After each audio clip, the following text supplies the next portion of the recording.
लिए कितनी बड़ी राहत थी? ये बहुत बड़ी राहत है, क्योंकि बहुत टीचर्स का, बहुत स्टूडेंट्स का भविष्य अधर में आ गया था। हाई कोर्ट ने ये भी ऑर्डर दिया था कि इनको स्कूलों में लेके जाइए मदरसे के बजाय। अहम बात है कि फाजिल और कामिल की जो डिग्री है वो एक्ट के उस हिस्से को कोर्ट ने रद्द कर दिया और कोर्ट ने कहा कि ये यूजीसी एक्ट के खिलाफ है। इसे थोड़ा और एक्सप्लेन कर दीजिए। नहीं, फाजिल और कामिल जो था वो यूजीसी के एक्ट, चूंकि यूजीसी अपने यहाँ हायर एजुकेशन के लिए ऑल ओवर इंडिया में जो भी हायर एजुकेशन दिया जाएगा वो यूजीसी एक्ट से गवर्न होगा।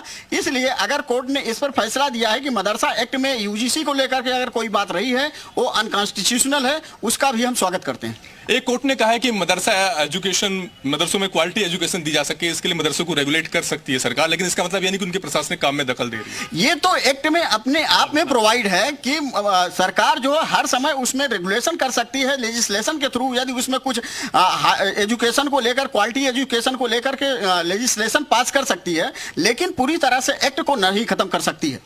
बिल्कुल, तो आप समझ सकते हैं प्रत्युष, इसका मतलब यह कि मदरसा एजुकेशन पर सुप्रीम कोर्ट की मुहर लग गई है। इस फैसले का असली निहितार्थ, व्यवहारिक मतलब यह है कि फैसले के मुताबिक मदरसों में जो एजुकेशन दी जा रही थी वो चलती रहेगी, उस पर कोई प्रभाव नहीं पड़ेगा।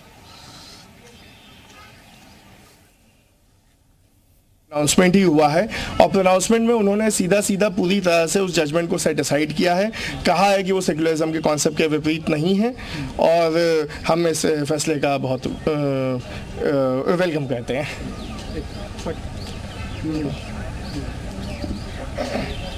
अब Supreme Court has delivered the verdict in the UP Madrasa Board Education Regulation Act. So what was the judgment delivered by the Supreme Court has set aside the Allahabad High Court judgment that said that the Madrasa Board and the Act is against the principle of secularism, has completely set aside that judgment, and it is a very welcome judgment. The Supreme Court has said that the Madrasa board will remain in existence, the Madrasas will remain in existence, the students will not be transferred from Madrasa to government schools, and I think it is a very welcome step from the Supreme Court. What is the implication is going to have this judgment on the students and teacher of madrasas?